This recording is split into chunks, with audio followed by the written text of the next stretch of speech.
Welcome to today's Leadership in Action Lunch and Learn webinar.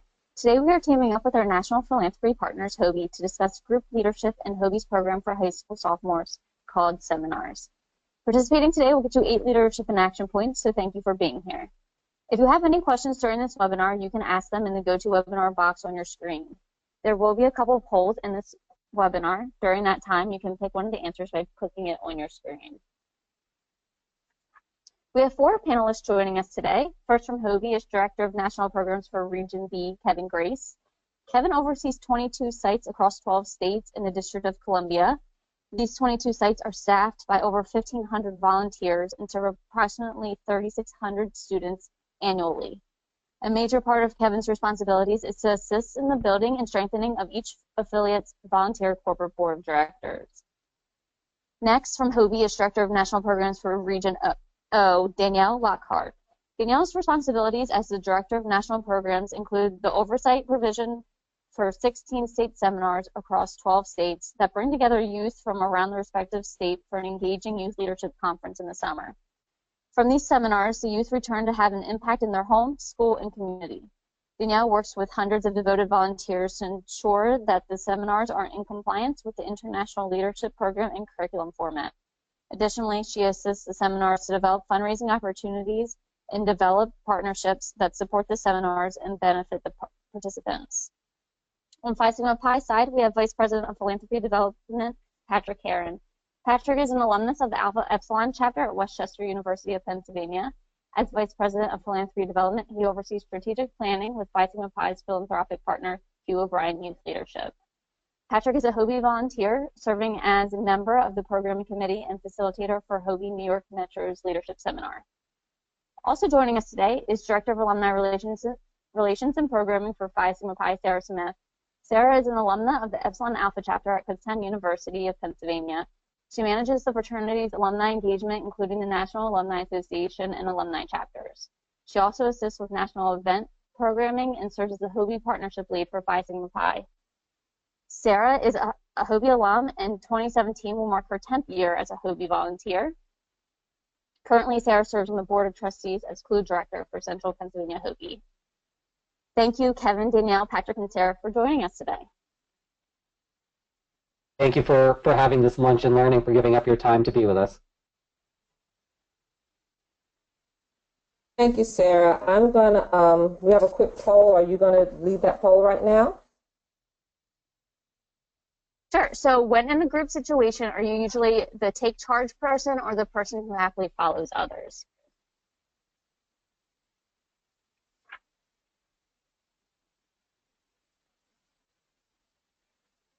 Okay. Okay. It looks like 70% picked take charge and 30% picked happily follow others. And one of the great things about that question is there is no right or wrong answer. You can't have a leader without people who follow, and if you are just a bunch of followers, you need to eventually have a leader to lead you to where you're being followed, or who you're following. You need to have that leader to lead you to where you're going. So the thing is that in group leadership, both leaders and followers are integral to having a successful group. Absolutely, that is very true, because you do need a balance in order to move a project forward. So in HOBY, in our world, we come together to teach young people about group leadership, and in that process help them to become better leaders. So in group leadership, our definition and how we impart that to young people is to improve the knowledge of others so that we as a whole may lead and act effectively in diverse group settings to reach common goals. So what that means is that you are oftentimes going to have a variety of opinions and a variety of viewpoints that you're going to have to be able to manage and navigate and bring together, and that is something we're going to discuss as we go forward. So yes, so in group leadership, as I said, it is a process. We need to be able, the leader themselves, whether you are the volunteer or the participant, you have both roles, but as a leader of a group, the whole point is to be able to provide a focus and a direction so that the young people can get from the novice position to having an educated, informed, and deep experience at the end of seminar. So leadership of this type often can run smoothly, or sometimes you can have challenges depending on what the young people are bringing to the table.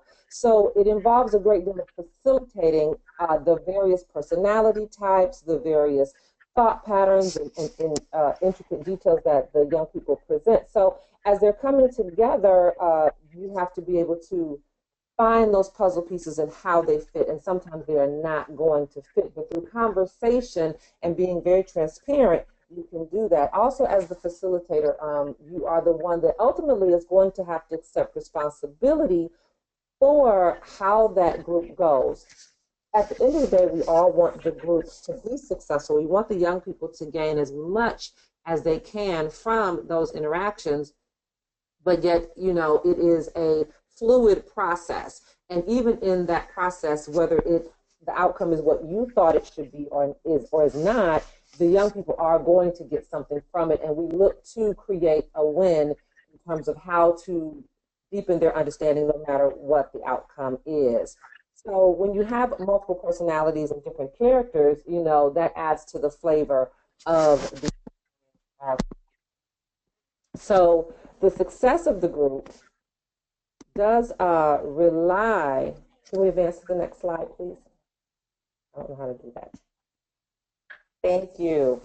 The success of the group, it does rely on the common shared experiences. That is one of the beauty of what we do with these young people, because they come from such a variety of backgrounds that it can be a very robust conversation, and it can go very, very deep. And they are very excited about participating in hearing the other viewpoints and seeing how it can make them better as they move forward. Excuse me. So when you are in these groups and you have the different personality types, you are going to be looking for consensus. Is that, are you getting feedback from me? I think I'm hearing feedback. Is that my computer? Okay, I think we're okay now. So yes, we can go to the next slide, please. Yes. So, like I said, we're going to be looking for consensus. And what consensus is an opportunity to simply have an agreement and an understanding so we're on the same page. Now, that is important because you do want to be able to have a point to move from, a point to grow from, and to cornerstone the understanding of what the purpose is from that meeting. For the sake of time, I'm not going to play this video, but I do want to have everyone make a note that we oftentimes direct our young people to a TED Talk by Derek Sivers. That's Sivers. He has a TED Talk about how to start a movement, and it is a wonderful piece to look at because it deals with leadership and the charismatic traits of a leader and how that leader has to move and engage with the various personalities, and does a really good job of in a visual format of what we're talking about today. So as you move through the process in your group, excuse me, you're going to go from consensus to majority agreement, because you want to make sure that at least the majority of your group is on the same page. And it's okay to disagree in your group as you are leading and teaching them how to lead, because we are the message that we bring when we're teaching our young people. So you're going to look to try to get at least the majority, even if it's just a slight majority, on the same page so that you can move forward in the process.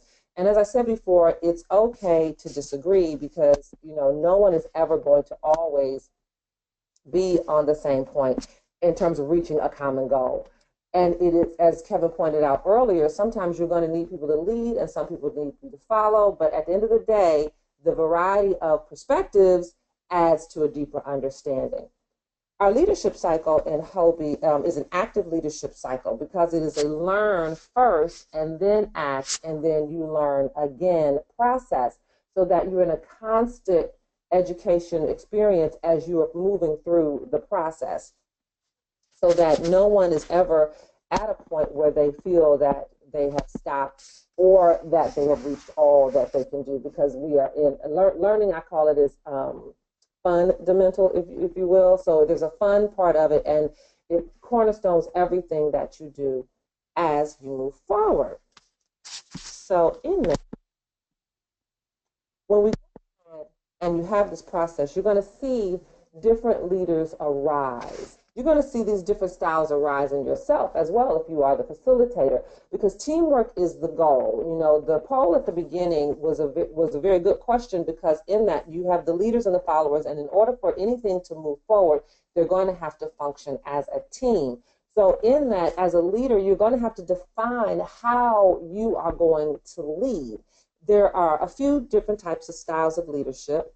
There's autocratic, and that style generally involves like a central process for making decisions, policies, and procedures. So it's very focused on a one person, you know, or a very small group of people making decisions for everyone. Then you have the democracy, where, you know, you can have the shared responsibility and everyone can kind of come to a general consensus, and then the group takes action as a whole.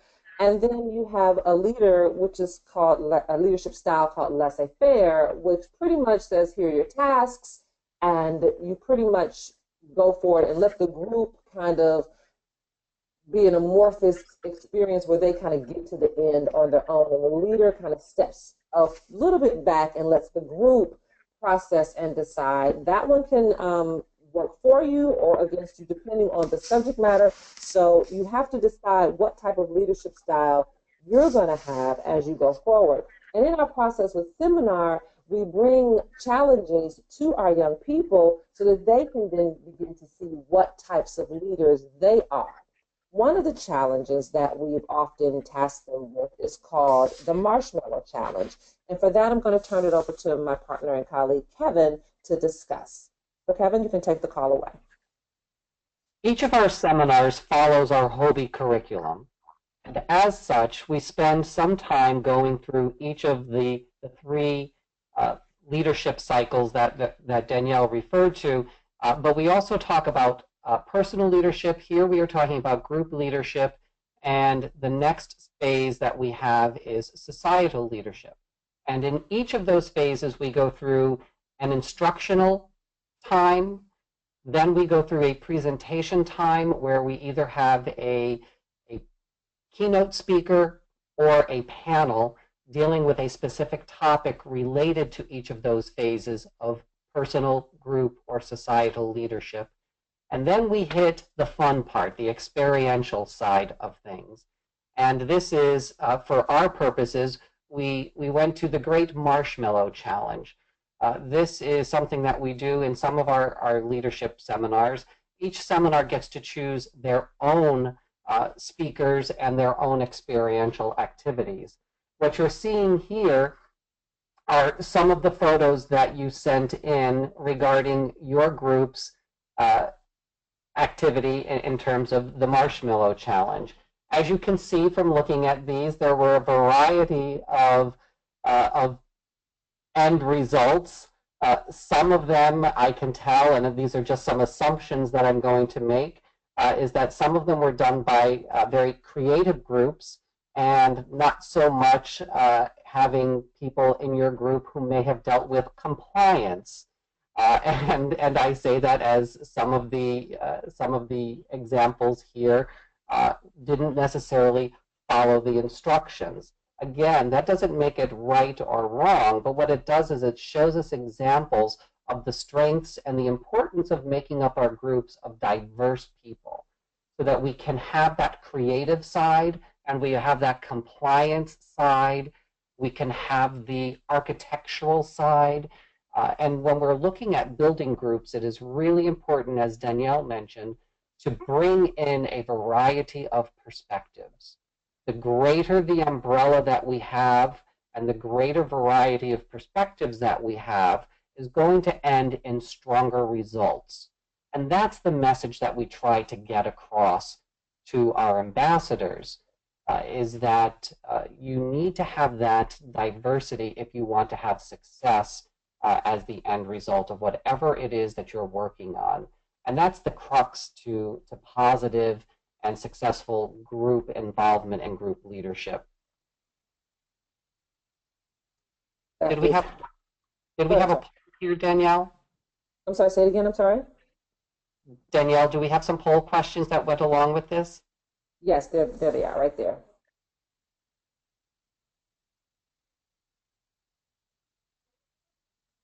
So the first one is, did you work in a group or by yourself on the project?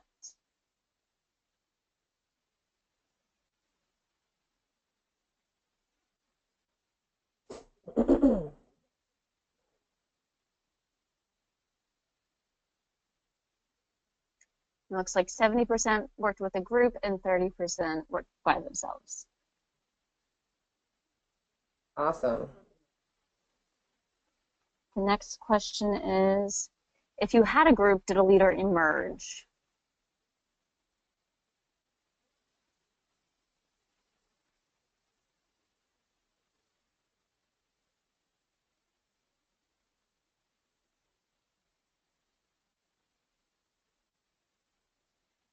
%70 said yes and 30% said no.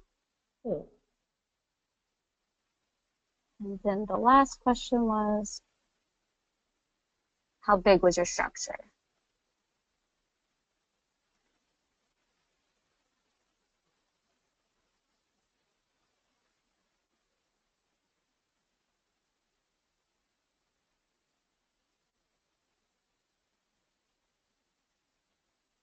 You can see the answers there. It looks like most was 0 to 5 inches.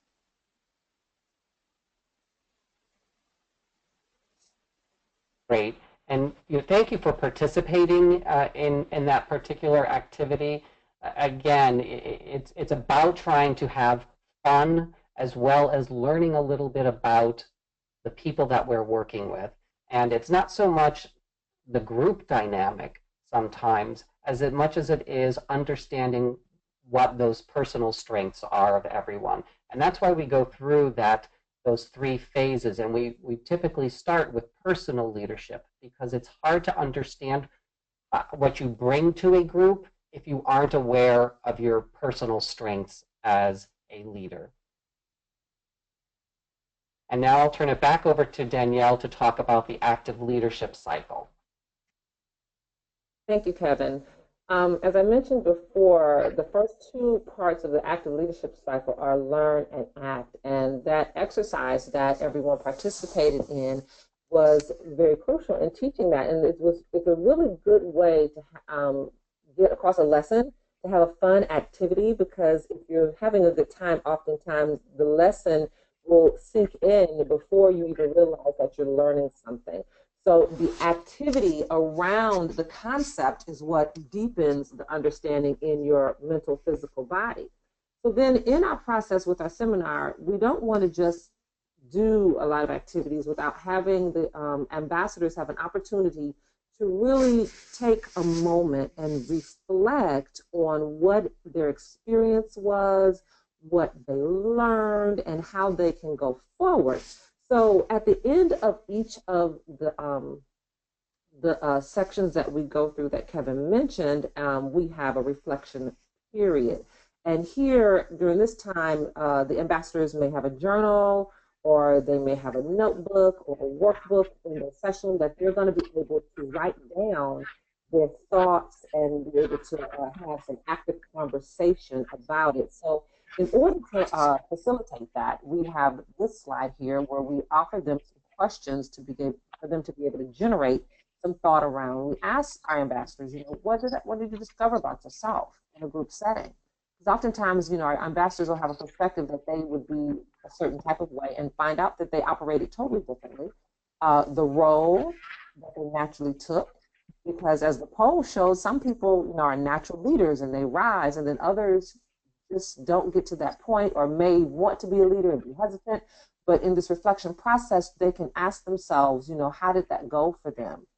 And then in terms of the decision-making process, which is very, very key in a group setting, what was it for them? Was there a struggle? Were they able to rise to a decision and allow others to speak? Were they the only voice?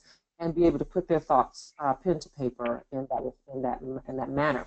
So now, with that process, we also look at innovation, because innovation is the thing that transforms a moment, an experience into something entirely new. And our ambassadors coming through our leadership seminars are entirely new when they leave. They are different people. They have grown exponentially. So we take them through these questions, and so they ask themselves, based on the group leadership module, how would I approach things differently? How can I be a better leader?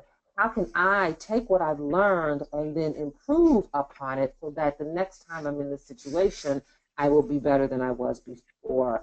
And these questions are sometimes easy to answer and sometimes they aren't.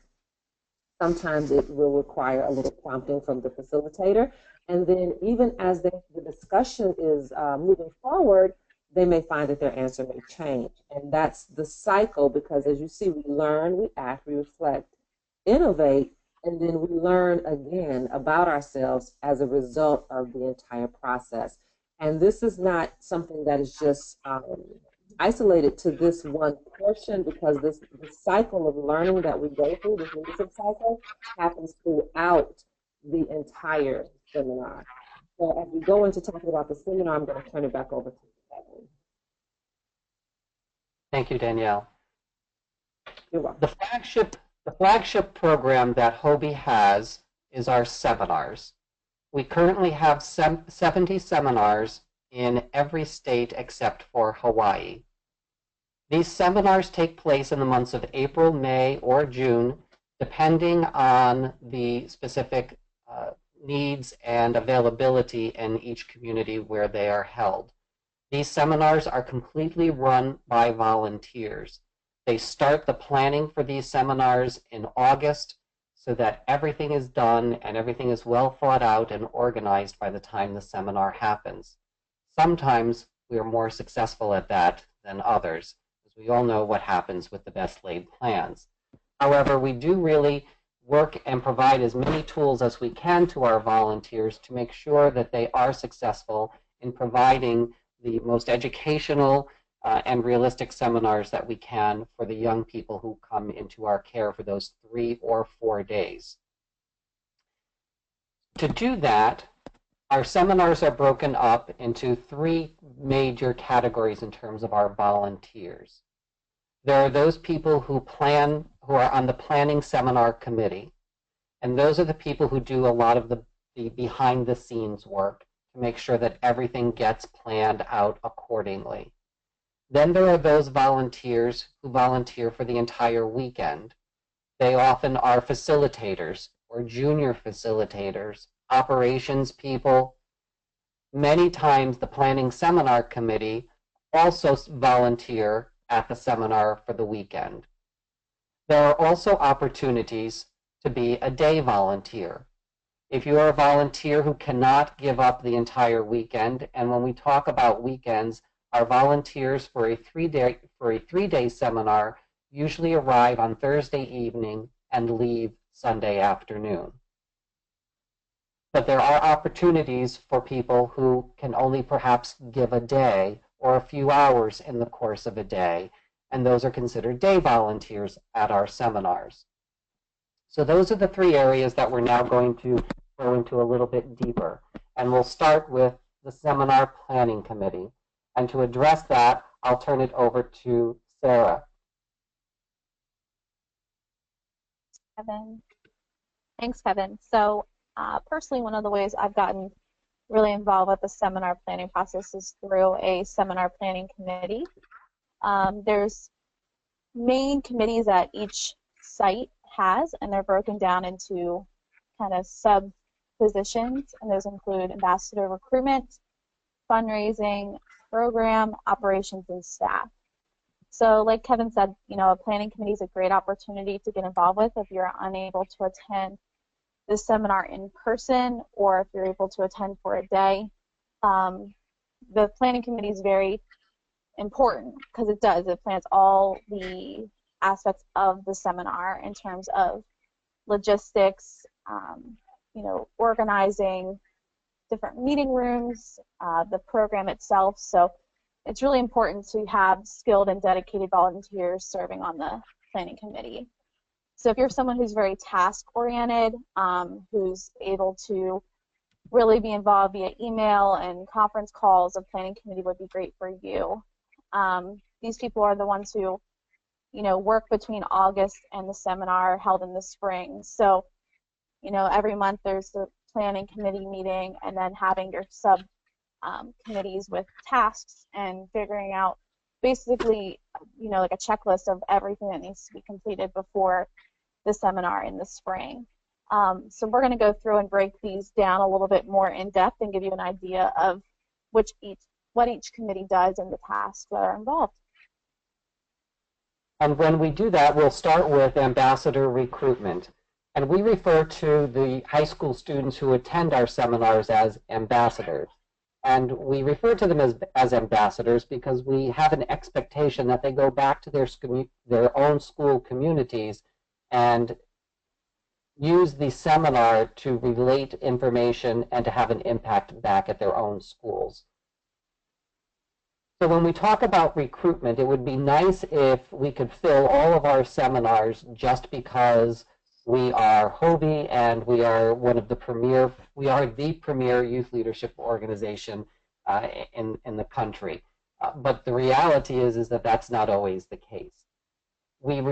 Our main source of recruiting ambassadors is through our schools. And as you can imagine, recruiting schools from across the country with the staff turnover and the changes that they have in their own school systems is a daunting task. And we rely on our volunteers to update that information. So some of our database is better and some of our sites is better than in others. And we rely on our volunteers to look up the school contact information, the guidance counselors, fax numbers, email addresses, and that can take some time. So if you are a person who enjoys that type of research, that is a role that you can play at the seminar, and it is an extremely important role so that we are reaching out to the correct people at the schools. If you have the time to make calls to schools, understanding a little bit about what HOBY is and the registration process, having a script to follow, we could provide you with the names and telephone numbers that we gather from the school contact information that could be gathered from other people, and you could make those direct calls to schools to get them to register an ambassador. Visits to schools. If you are in an area that has a high concentration of high schools, visits to schools that have not registered yet, again, being part of the recruitment ambassador or the ambassador recruitment team, you would know which schools have registered, which schools have not, and which schools need visits. The other and most important thing that all of you can do, whether you are on an official recruitment team or whether you are actively participating in a seminar or not, is contact your own high school. See if the guidance counselor is still there that you had when you were a student. Ask them if they participate in HOBY. If not, give them my contact information or Danielle's contact information or just the generic HOBY.org website so that they can find out more information so that their student can attend as an ambassador. This year and last year we just fell short of having 10,000 ambassadors. This year we expect to exceed that goal. So we are reaching out to many schools, and many schools do participate, but not all do. And our goal is to reach as many high school students as we possibly can. Another area for volunteers to get involved is that also popular area of fundraising. We know that fundraising is difficult and that not many people enjoy doing this type of work. However, there are some really soft ways that HOBY does fundraising that don't take a lot of time, effort, and you're not making a personal ask necessarily. Gifts in kind. This is ways that your entire chapter can be involved by collecting different types of items that are needed from a gift in kind list for a seminar. And you can get that by reaching out to the seminar contact people in the list that HOBY and Phi Sigma Pi has accumulated. There's also grant writing. So if you have the skill, or if you're studying to work in writing grants, this is a great opportunity. We have some grants that we work with certain national organizations that we have templates for, but sometimes it's just a matter of having a person who has the time to do that. There's what we call the CRA campaign, which is the Community Reinvestment Act, which is a federal law that requires financial institutions, both banks and credit unions, to reinvest some of their profits into their communities. They're not guaranteed that they give it to HOBY, but we have been very successful in reaching out to financial institutions. Again, this is a time-consuming thing for many sites, but if you are a data-driven type individual, participating and organizing a CRA campaign is something that you would truly enjoy doing and you can do at your leisure. The one thing about CRA campaigns is that they do follow, we try to get them in by the beginning of January, because that's the beginning of the fiscal year for many financial institutions, and they allocate their funds early on. So now is the time to be working on a CRA campaign. And again, you can reach out to the leadership team at your local seminar to see if they would like assistance doing that. Another thing are gift cards. And when we talk about gift cards, most national retailers have gift card policies. Whereas if someone goes into a store on the 1st of the month and requests a gift card from the manager, they will often give it. We do have letters that you can take with you to request that, and they will typically give a $25 gift card. We find that Walmart, Target, those are two national retailers that definitely participate in the program. And then when those are given over to the seminar, they use those to buy those items that they weren't able to get as a gift in kind. So the money goes right back to those stores, and it helps to provide those supplies that would now, if they weren't provided in a gift in kind, they would now be required to have to go out and purchase them, and they use the gift cards to purchase those required items for the seminar.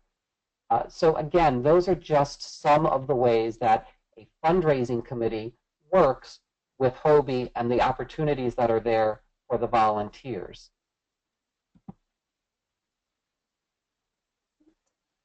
So I'm going to talk about the program committee, which I've had personal connections with going through college, and even as an undergrad, I was volunteering with the program committee for my state's leadership seminar. So I know from personal experience that definitely as a collegiate student, even as an alumni, a program committee, and even any of these program committees will work well for your schedule. So in terms of the program, HOBY does have a curriculum that they use, and Danielle and Kevin have both touched on it, the personal, group, society, and then leadership for service, leadership, and action. So part of what you're doing throughout the planning process, so from the fall to the seminar, is really designing and developing that program.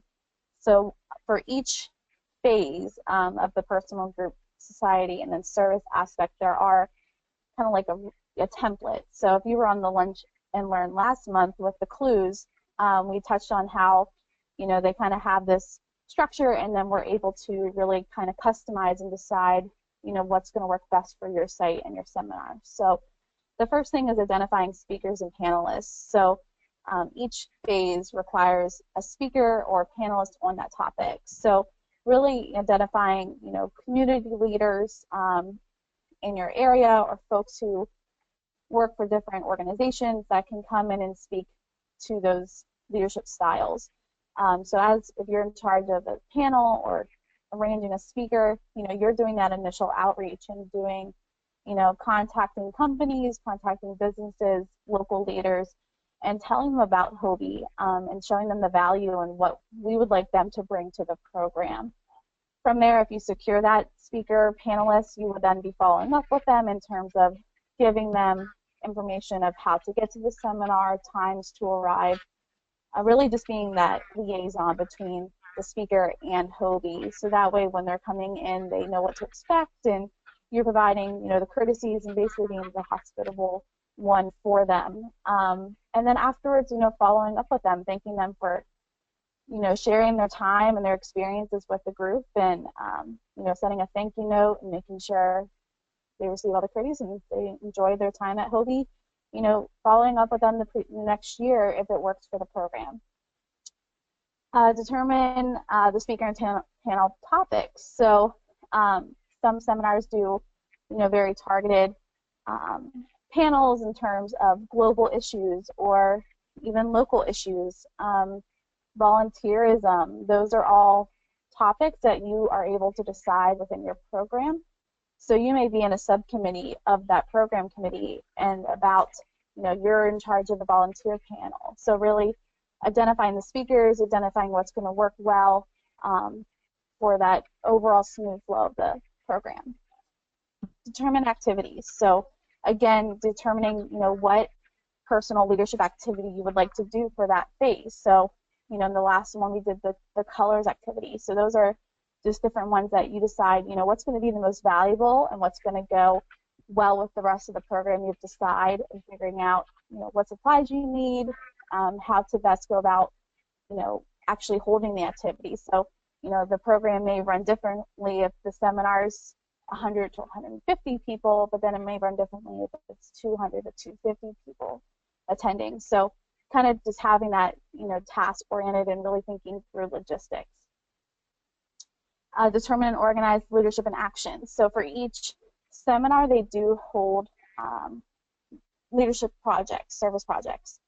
So contacting local businesses or nonprofits in the area that we can take students to and have them do service work. So whether that be, like a nursing home and having, 20 students go to that nursing home to help with the residents play bingo or sing songs or, have an activity, or contacting the local animal shelter that we can again send students to volunteer there, or even, having an organization come in. So like a project like Project Linus, where they would come in and talk about their mission and have the students, make the blankets for Project Linus at the seminar. So it's a really great way to have outreach to those local causes that you would like to support and know that HOBY can support.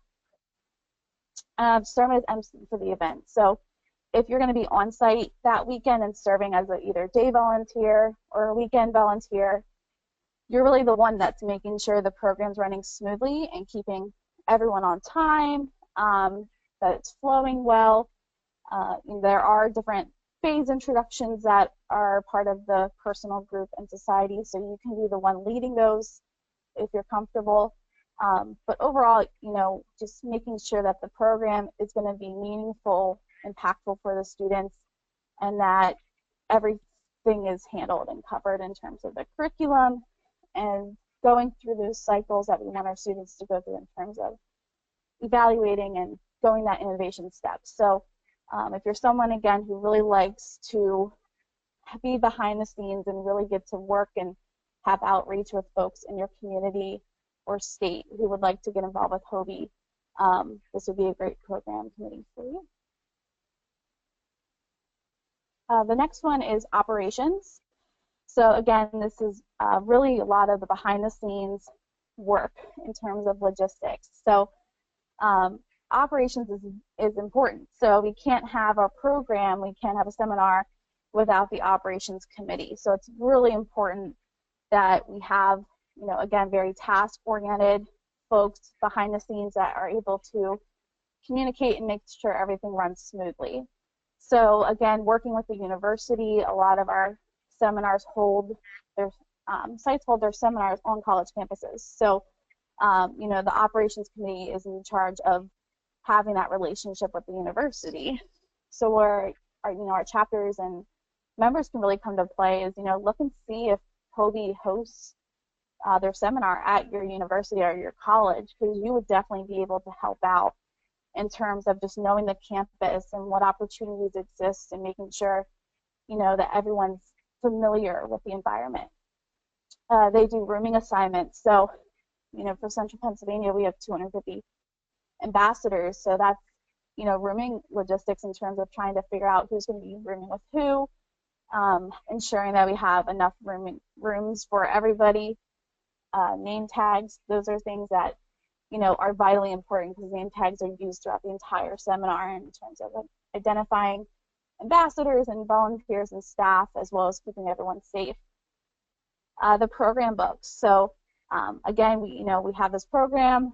We want to make sure everyone knows what's going on, that we acknowledge our ambassadors and donors and community leaders, and this also serves as a workbook. So program books, supplies, it would be vitally, it would go wrong if we start doing that spaghetti activity and then realize an hour before we didn't have, enough supplies for that. So that would be part of the logistics operations committee. Room setup, audio visual. Again, we have presentations and music and videos that we like to show at the seminar. So having someone that's on site or prior, making sure that we have the supplies that we need and those that are there in site to run that. Microphones, things like that where, if anything can go wrong, we want to make sure we have folks that are familiar and able to help plan that all in advance. So when we're at the seminar, everything runs smoothly.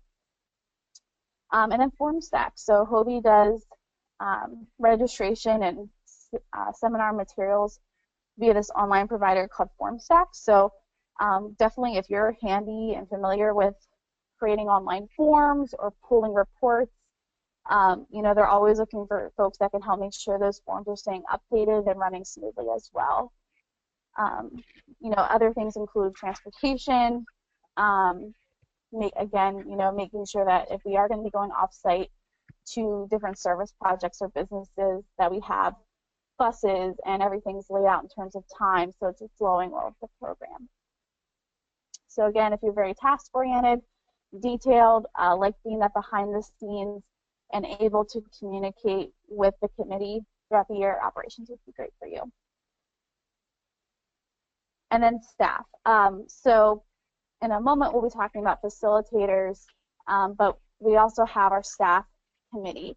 So these are the folks that are in charge of recruiting and retaining volunteers. And they're the ones who, communicate with these facilitators and those that are attending that weekend or that day, and really making sure that they know what to expect, that they have all their forms in, can outline their duties for them, familiarizing the group with the environment of the campus, what the communication procedures will be, in case there's any emergencies, what's the procedure for that, but really making sure that pre-seminar, during, and after that, they're the ones who are really just making sure that they're a liaison to the staff who knows what's going on.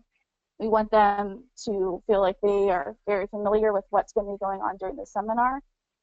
So that's involved, organizing and assisting with staff training. So if you're really comfortable with helping to create resources, if you're really familiar with, say, just tools that these facilitators can use throughout the seminar in terms of listening and just, again, risk management procedures, the objectives of the seminar, you can definitely help out with staff and staff training.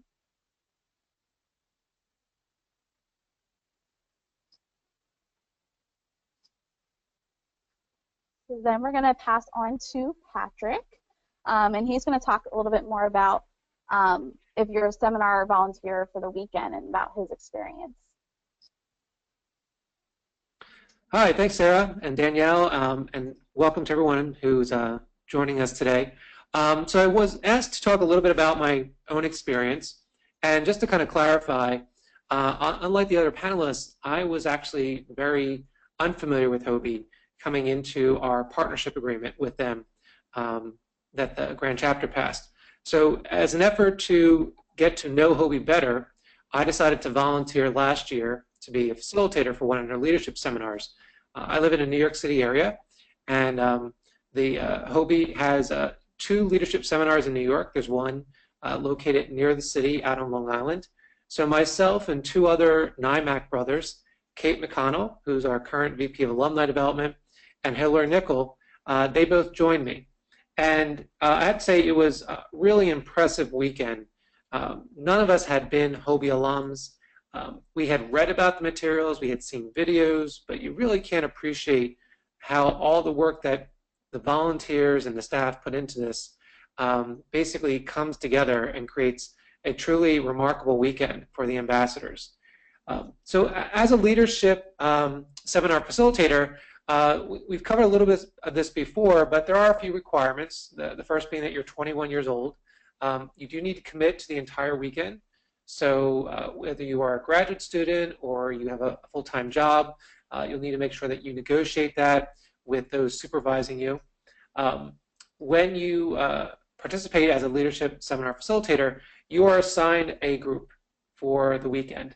The group that I had, we were Group E, and one of the activities is we kind of come together and create a name for ourselves, and we were the Empowered Eagles. You can see there's a photograph of myself with our sign and the members of my group.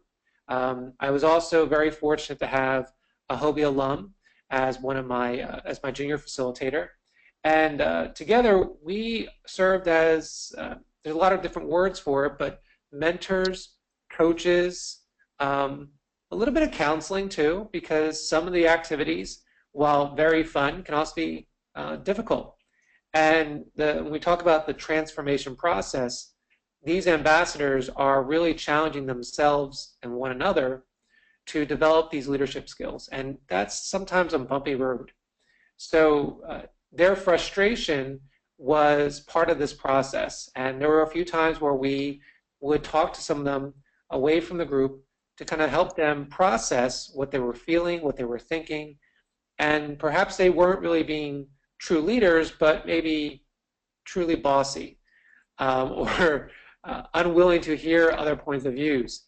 And it really wasn't our job to tell them how they should behave, but to help them recognize why their behavior and their approach might not be the most effective way of achieving the goal. And this took some time. And I think my group in particular, we had a lot of those challenges. But what was really amazing for me is by the end of the weekend, they had really coalesced to be this tight group of young people who were looking out for each other and who were encouraging one another and really kind of taking over as coaches and mentors, that was probably the thing that I was most impressed by and the most I still get very I get kind of warm fuzzies when I think about it. So it really is a wonderful weekend to experience that firsthand. As far as specific tasks, what's very fortunate is that the program committee does a lot of the planning in advance. So there is a pretty well thought out agenda, and your job is to help move your group through those activities. I was very fortunate in that the group that I was working with for HOBY New York Metro, a lot of seasoned veteran alumni and volunteer, and if I had questions at any time, they were always more than willing to help me out, figuring out like, okay, what's the best approach to this, and how do you recommend we do the next activity? So I think that was one of the things as a volunteer, without my own background in HOBY, that I was truly appreciative for, because it helped me feel more comfortable in this new role. Now, the difference between junior staff and facilitators, the facilitators are, we kind of take the lead. The junior staff have a lot of other duties throughout the weekend. So there were times where they were going off, preparing the activities, leading the activities. So it gave time for me to really kind of observe and watch the students in their process. So the activity that they're doing right here on the screen, this was the money market challenge, and they had a lot of different ideas, and oftentimes I might feel compelled to jump in and give them some more directives, but as a facilitator, you have to learn how to not tell people what to do, but to help them figure out what's the best way that they can approach it. And unfortunately, I have some of that in my own professional experience, but I think one of the reasons why Phi Sigma Pi and HOBY work well together is that a lot of our chapters have these similar challenges and tasks, and running a chapter as a collegiate student requires you working through obstacles and requires individuals to come together to find what's the best way for us to approach this. So there are a lot of parallels between HOBY and PSP as far as the opportunities that we give the ambassadors or our members in growing into leaders. And then the last note is there are program staff who are doing operations. So as a facilitator, in addition to working with your students, there will be times where you step away and they're doing larger group activities and you kind of help out with the program itself. So if you've ever been a part of planning for a regional conference, it's very similar to that. You know, you wear different hats, but your number one goal, your number one priority is looking after your own ambassadors group and helping them throughout the weekend. Great, thank you, Patrick. And then the last category where people have an opportunity to volunteer is as a day volunteer. And the opportunities that you all have as day volunteers are not so far removed from any of the planning that's already happened. So when we have the program team looking for speakers or panelists, nothing says that you could not volunteer to be one of those people. And while the program team is also looking at coordinating the leadership and action activity that the entire group will be doing, it's always good to have someone on site who just coordinates that one activity and then leads for the day. They also do, as part of the weekend, a social activity. Many sites hold a dance in the evening, and it's always great to have a gift in kind provided by someone who has experience as a DJ and can step in to do that, to perform that task. We also always need registration assistance. The morning of the seminar, that Friday morning, is hectic. Remember, we have, depending on the site, and in my particular region, I have sites as small as 30 ambassadors and as large as 320. And we usually allocate about an hour and a half at most for the registration process. And during this time, we have parents who are dropping off their 15-year-old sometimes for the first time spending an overnight away from home. So the registration process can take some time and does need a lot of assistance and hands-on just for that hour and a half in the morning. The same happens at checkout. While the process is much easier at checkout, now you have a bunch of 15-year-olds who are being extremely emotional about leaving people that they created a close bond with over the last couple of days. And we have to make sure that we get keys from them for their dorm rooms, because you all know how expensive those keys can be to replace, and contact information and getting medication back to them. So there's a lot of assistance that is needed also on Sunday afternoon. Some of our sites do send and sponsor some of our ambassadors to go to what we refer to as the World Leadership Congress, which is a gathering of representatives from each of our seminars. And in order to facilitate that process, if they are doing a financial sponsorship for those ambassadors to attend the World Leadership Congress, they will have essays, and they need people to read those essays and rank them. And sometimes they also do interviews, and they need to have people who are willing to interview the WLC finalists. And those are all things that, again, are optional for our seminars to do, but those who do participate are often looking for volunteers on a day, for a day opportunity for people to participate. And those are the opportunities that you can participate in on a daily level. One thing I do want to point out about all of our seminars, and again, the relationship between HOBY and Phi Sigma Pi, is that you all belong to chapters at your college or university.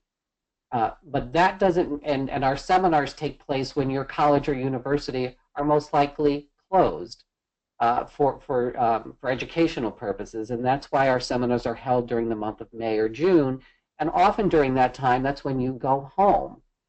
But this creates a second opportunity for you. You can either participate where you go to school, or you can participate in a seminar where you live.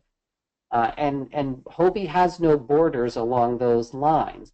And many of us, I, for example, and Danielle from Region O, neither of us are HOBY alum. I did start, however, as a HOBY volunteer because a friend of mine brought me into the organization because he knew of my passion for educating and promoting young people. And Danielle has done this work for most of her life, and that's how we got involved in this organization. And you can too, through the partnership that we have with Phi Sigma Pi, and there are many opportunities, as we have explained in this presentation, for you to be involved with great or small, leader or follower. We can't do it without all of those moving parts. Are there any questions?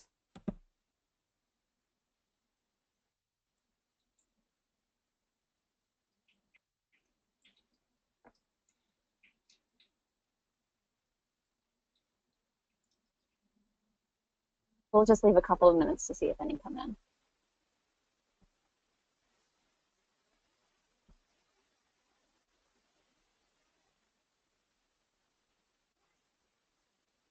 The first one is, as a chapter, what would be the best way to support HOBY? Through any of the means that we've talked about here today. One thing that our seminars have adapted to over the years is that any offer of assistance is a great offer of assistance. It just means one less thing that they have to worry about. So I would say take what we've talked about today, talk about it with your chapter, and do what you think you can commit to. And whatever it is that you can commit to, as long as you follow through on that commitment, it will be greatly appreciated. Great. The next one is, could this be a service opportunity for an entire chapter to sign up to volunteer, or does each person have to sign up individually? Great question. Each person has to sign up individually, and you will see on the screen the volunteer application. And this initial application is very simple, and it does offer you the opportunity of choosing the area that you would like to volunteer in. It allows you to choose the location, the area that you want, or you can even put "you don't know." And from there, the volunteer leader from that particular seminar will be in touch with you to talk about opportunities. Awesome. And the last question So is, if I can just jump in. Yeah, Patrick. Danielle? Yeah. Oh, yeah, I just wanted to add to what Kevin said. So last year, when Kate, Hillary, and I decided to volunteer, we were very appreciative of the fact that the other members of NIMAC who couldn't volunteer themselves, we decided to do a little bit of a fundraising group project to help offset the funds for HOBY New York Metro. So while not every member of your chapter is going to be able to participate as an in-person volunteer, if the chapter does have one or two or several people participating, the chapter could support their efforts by dedicating one or two fundraisers to help that region's event. So the chapter is being represented by their own members, and everyone's kind of pulling together to work as a team. So that's something I would definitely have chapters think about doing, and when they're trying to figure out what's the best way that they can help. That was something that NIMAC did last year. It's something we're planning on doing again this year. Great, thank you, Patrick. And is there a way to sponsor an ambassador? There certainly is. And again, that can be done through your chapter, contacting the local volunteer leader for that seminar, or you can pick a particular school and work directly with that school. I would say the best way of doing it, however, is to definitely have that contact with the local HOBY leader, and that person can direct you in the best way of sponsoring one ambassador. Great, thank you so much. And thank you, Kevin, Danielle, Patrick, and Sarah for discussing group leadership in HOBY's program for high school sophomores called Seminars with us today. You'll be able to watch and share this webinar on our YouTube page at youtube.com/Phi Sigma Pi. Lead on. Thank you. Thank you. Thanks, everyone.